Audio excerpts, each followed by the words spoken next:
সাগরের মাছের আরে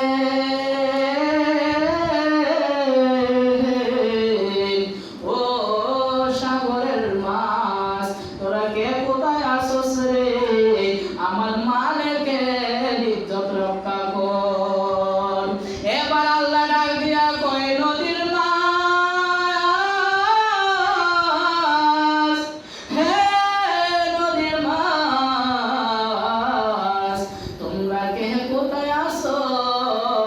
স্বর্ণ মুদ্রা নিয়ে আমার মালিকের কাছে হাজির হইয়া যাও। ওই স্বর্ণ মুদ্রা দিয়ে আমার মালিকের ইজ্জত আজকে রক্ষা করো। যেই মাত্র আমার আল্লাহ এই কথা বললো, বলার সাথে সাথে সাগরের যত মাছ ছিল সমস্ত মাছ মুখের ভিতরে স্বর্ণ মুদ্রা নিয়ে মালিক ইবনে দিনারের কাছে হাজির হইয়া গেল। মালিক ইবনে দিনার ডাক দিয়া কয়, নৌকার মাঝি,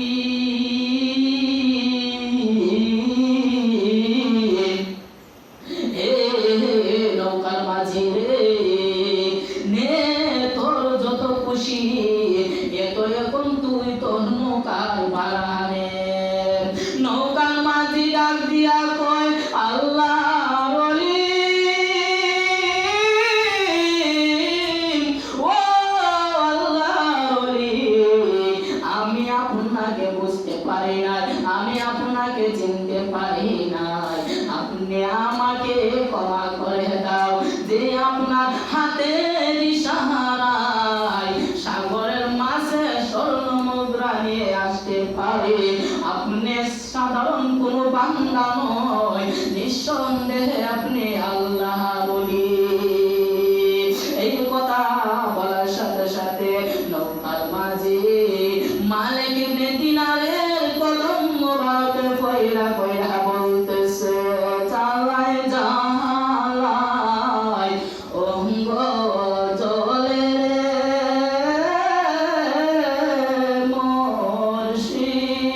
মুর্শিদ, সহে না ভোলা আনে মুর্শিদ,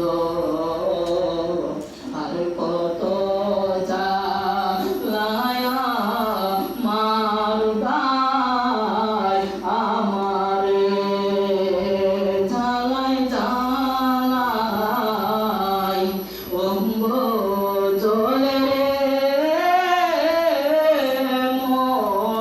মুর্শিদ, সহে না ভোলা আনে মুর্শিদ,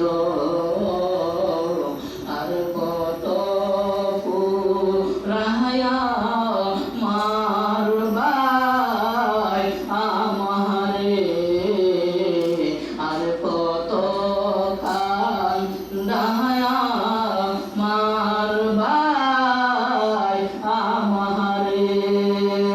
এবার মালিক ইবনে দিনার ডাক দিয়া কয়, মাঝি, ও মাঝি রে, তোমার মাথা উঠাও। যেই মাত্র মাঝি মাথা উঠাইল, উঠানোর সাথে সাথে ডাক দিয়া কয়, আল্লাহর ওলি, আমি আপনার সাথে অনেক বেয়াদবি করে ফেলেছি, আপনি আমাকে ক্ষমা করে দাও। মালিক ইবনে দিনার মুস্কি হাসি দিয়ে বলে, যাও, তোমাকে ক্ষমা করে দিলাম।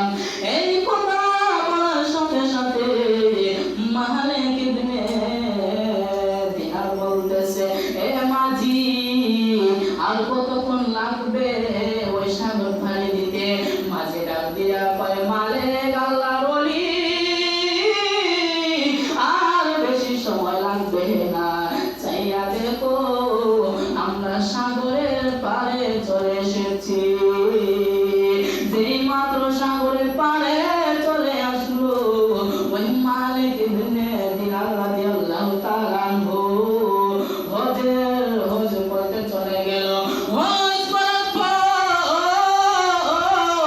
মালিক ইবনে দিনার রাদিয়াল্লাহু তাআলা আনহু ডাক দিয়া কয়, আল্লাহ,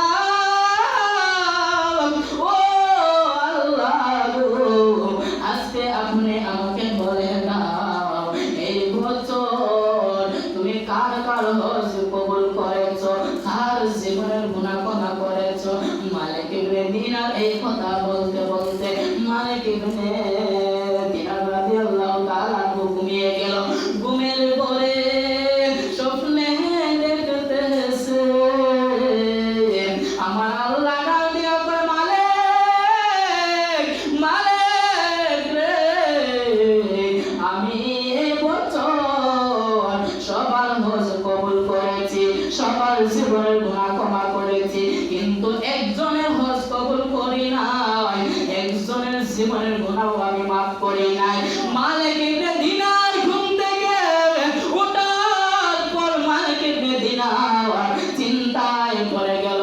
চিন্তা করতে করতে বলতেছে, মাবুদ, না জানি এমন কেন তো বাগাবো, কার হজ তুমি কবুল করো না, নাকি আমি মালিকের হজ কবুল করো নাই, আমি মালিকের জীবনের গুনাহ মাফ করো নাই। এই কথা বলতে বলতে এই রাত্র আর ঘুমায় নাই। পরের দিন তখন দিন শেষে রাত্র চলে আসলো। আসার সাথে সাথে মালিক ইবনে দিনার বলতেছে, মাবুদ, তুমি যদি আমি মালিকের জীবনের গুনাহ মাফ না করো, আমি মালিকের হজ কবুল না করো, আমি মালিক কাল হাসরের ময়দানে কি নিয়ে দাঁড়াইব। এই কথা বলিয়া বলিয়া মালিক ইবনে দিনার আবার ঘুমিয়ে গেল। যে মাত্র ঘুমের ঘরে নিশি রাত্রে স্বপ্নে আবার দেখতেছে আমার আল্লাহ ডাক দিয়া কয়, মালিক, আমি সবার হজ কবুল করেছি, সবার জীবনের গুনাহ ক্ষমা করেছি, কিন্তু আপনি মালিকের হজ কবুল করেছি, আপনি মালিকের জীবনের গুনাহ ক্ষমা করেছি, কিন্তু এমন একজনের জীবনের গুনাহ মাফ করি নাই, এমন একজনের হজ আমি আল্লাহ কবুল করি নাই। ওই ব্যক্তির নাম হলো মুহাম্মদ ইবনে হারুন সবরকন্দি। এবার মালিক ইবনে দিনারের ঘুম যখন ভাঙা গেল, ঘুম ভাঙার সাথে সাথে মালিক ইবনে দিনার আস্তে আস্তে হাঁটা শুরু করলো। হাঁটতে হাঁটতে যখন 2 রাকাত নামাজ আদায় করলো, নামাজ আদায় করার পর মালিক ইবনে দিনার রাদিয়াল্লাহু তাআলা আনহু ডাক দিয়া কয়, মক্কাবাসীরা রে, মুহাম্মদ ইবনে হারুন সবরকন্দি ওই লোকটাকে তোমরা চিনোনি? যেই মাত্র এই কথা বললো মক্কাবাসীরা ডাক দিয়া কয়, মালিক, আমরা মুহাম্মদ ইবনে হারুনকে আমরা চিনি। ওই লোকটা কি করে? ওই মালিক, এই লোকটাকে দেখতেছি মাকামে ইব্রাহিমে 40 বছর পর্যন্ত নামাজ পড়তেছে, আর 40 বছর পর্যন্ত খানা খায়া রোজা রাখতেছে, আল্লাহর কাছে তওবা চাইতেছে। ওই লোকটাকে আপনি মাকামে ইব্রাহিমে গেলে পাইবেন।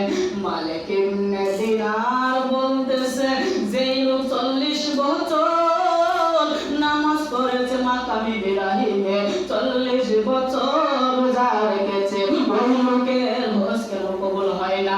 ওই লোকটাকে আমি দেখতে হবে। মালিক ইবনে দিনার যখন ওই লোকের কাছে চলে গেল, যাইয়া দেখতেছে মুহাম্মদ ইবনে হারুন সবরকন্দি দাঁড়ায়া দাঁড়ায়া নামাজ পড়তেছে। মালিক ইবনে দিনার গিয়ে যখন ওই মুহাম্মদ ইবনে সবরকন্দিকে সালাম জানাইলো, সালাম জানানোর সাথে সাথে নামাজ শেষে ওই মুহাম্মদ ইবনে হারুন সবরকন্দি সালামের উত্তর পেশ করলো, আর ডাক দিয়া কয়, আপনি কে? আমি এতিমের কাছে আপনি কি চাও? আমি মিসকিনের কাছে আপনি কি চাও? ওই মালিক আল্লাহ নবী ডাক দিয়া কয়, হে মুহাম্মদ ইবনে হারুন, ও হারুন রে, আমি তোমার জন্য একটা দুঃখের সংবাদ নিয়ে এসেছি। এবার হারুন ডাক দিয়া কয়, আপনি কে? আপনি কে? কয়, আমার বাড়ি রাখের জমিনে আমার নাম হলো মালিক ইবনে দিনার। ওই মুহাম্মদ ইবনে হারুন জবরবন্দি ডাক দিয়া কয়, মালিক আপনার নাম আমি অনেক শুনেছি, আপনি আল্লাহর একজন ওলি। চিল্লায়া বলেন আল্লাহু আকবার। আপনি আমাকে কি সংবাদ দিতে চান? যেই মাত্র এই কথা বলল, মালিক ইবনে দিনার ডাক দিয়া কয়, হারুন এবছর তোমার জীবনের হজ কবুল হয় নাই, তোমার জীবনের গুনাহ ক্ষমা হয় নাই।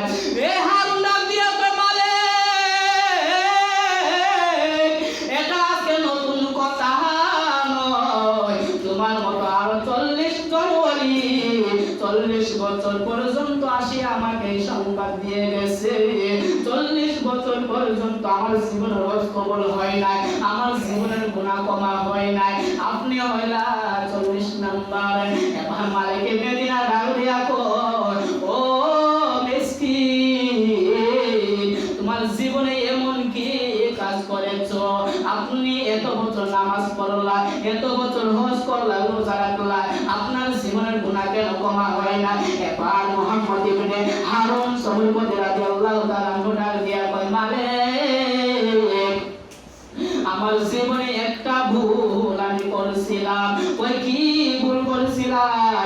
ওই আমি মদ খায়া বাড়ি ফিরছিলাম, হঠাৎ আমি মদ খায়া মাতাল হইয়া যখন বাড়ি ফিরলাম, আমার মা ডাক দিয়া কয়, মুহাম্মদ ইবনে হারুন শাবান মাস শেষ হয়ে গেল, আগামী কাল রমজান মাস শুরু হয়ে যাইবে। এই দুনিয়ার সমস্ত ছেলেরা রোজা রাখার জন্য প্রস্তুতি নিতেছে, আর তুই নাকি মদ খায়া মাতাল হয়ে আসছস। এরে সন্তান, এই সন্তানের আমার আর দরকার নাই। দুনিয়ার বুকে কত ছেলের আমার হাজার, আপনি কেন মরেন না? যেই মাত্র হুজুর আমার আম্মা আমাকে এই কথা বলল, আর আমাকে অনেক গালাগালি করতেছে, আর আমি মাতাল অবস্থায় আমার মাথা একেবারে গরম হয়ে গেল। আমি লাগান্তিত অবস্থায় আমার মাকে আমার ডান হাত দিয়ে আমার মায়ের বুক বরাবর এমন একটা ঘুষি মারলাম, এমন একটা টুসি মারলাম, আমার মা এই ঘুষি খাইয়া জমিনে পড়ে যায়। আবার জমিন থেকে উঠিয়া আমার মা আবার লাগান্তিত অবস্থায় আমাকে গালাগালি করতেছে, ও হুজুর এমন অবস্থায় শয়তানে আমাকে এমন ভুল করলো, শয়তানে আমাকে এমন ধোঁকা দিল, আমি কি করলাম? মাতাল অবস্থায় আমার মাকে আমি জ্বলন্ত আগুনের মধ্যে ফেলে দিলাম, আর আমার স্ত্রী আমাকে টানিয়া টানিয়া ঘরের ভিতরে নিয়ে দরজা বন্ধ করে দিল। পরের দিন সকালে যখন আমার মদ খাওয়ার গ্যাস্ট্রিক চলে গেল, আমার হুঁশ যখন ফিরে আসলো, আমি ডাক দিয়া বললাম, স্ত্রী তুমি কই? আমার দরজাটা খুলে দাও। আমার স্ত্রী ডাক দিয়া সন্তান, আমি তোর স্ত্রী হই নাই, আমি তোর মতো কুলাঙ্গারের ঘর সংসার আর করব না, আমি আর করব না। এবার হারুন ডাক দিয়া কয়, আমার কি অপরাধ? তোর কি অপরাধ? তুই তোর মাকে জীবিত মাকে জ্বলন্ত আগুন দিয়া পুইরা ছাই করে ফেলছস। ও হুজুর আমি এই কথা শুনিয়া দরজাটা ভাঙ্গিয়া দৌড় মাইরা আমার মায়ের কাছে গেলাম, গিয়ে দেখছি গো আমার মা আগুনে পুইরা আংরা হইয়া গেছে। ও হুজুর তারপর আমার মাকে আমি দাফন করলাম, দাফন করার পর আমি নিজের ভুল স্বীকার করলাম, আমি এমন কি ভুল করলাম রে, যেই ভুলের মাসুল আমি এখন কি দিয়ে দেব? হুজুর আমি কোনো চিন্তা ভাবনা কইরা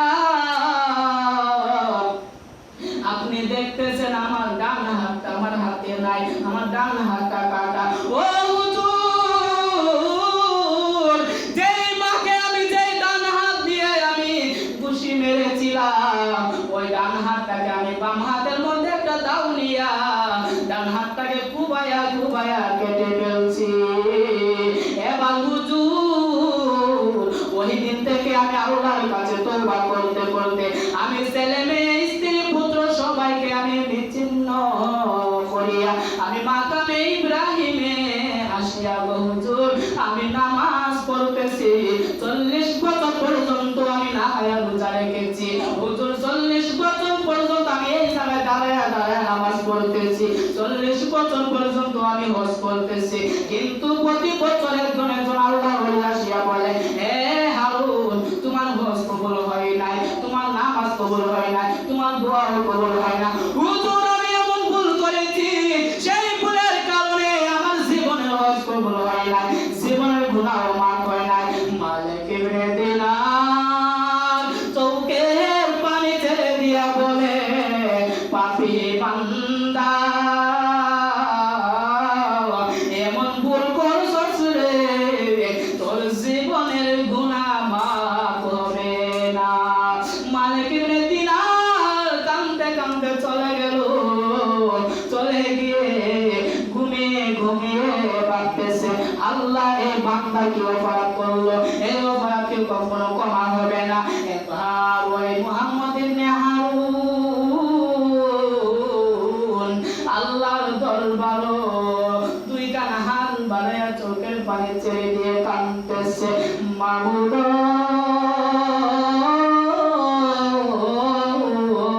ও আমার আল্লাহ শুনছি তুমি বড় দয়ালু তুমি বড় ক্ষমাশীল আল্লাহ আমার জীবনের গুনাহ ক্ষমা করে দাও আমার জীবনের ভুলটাকে তুমি ক্ষমা করে দাও হে মাবুদ আজকে আমি তোমার দরবারে দুই কান বাড়ায়া দিলাম তোমার দরজা থেকে যদি আমি ফিরে যাই আর কার কাছে গিয়ে হাত বাড়াইব ওই সময় মালিক ইবনে দিনার ওইদিকে ঘুমিয়ে গেল ঘুমের ঘরে মালিক ইবনে দিনার দেখতেছে আমি যখন ঘুমিয়ে গেলাম রে হঠাৎ আমার নবী কামলিওয়ালা আমার বাংলা ঘরের ভিতরে হাজির হইয়া গেল আর ডাক দিয়া বলতেছে মালিক মালিক রে তুই কি করে ভাবলে ওই বান্দাকে আল্লাহ ক্ষমা করবে না যা যা আজকে বান্দা এমন কান্না শুরু করলো রে ওই চোখের পানি আমার আল্লাহ আরশে আজিম পর্যন্ত পৌঁছে গেছে আমার আল্লাহ ওই বান্দাকে ক্ষমা করে দিছে যা ওই তুই ওই হারুনকে জানিয়ে দাও মালিক ইবনে দিনার ঘুম থেকে উঠিয়া দৌড়ায়া ওই মুহাম্মদ ইবনে হারুনের কাছে যাইয়া বলতেছে হারুন আজকে এমন কি কান্না কান্নায় রে যে কান্নার কারণে আমার আল্লাহ তোমার জীবনের গুনাহ ক্ষমা করেছে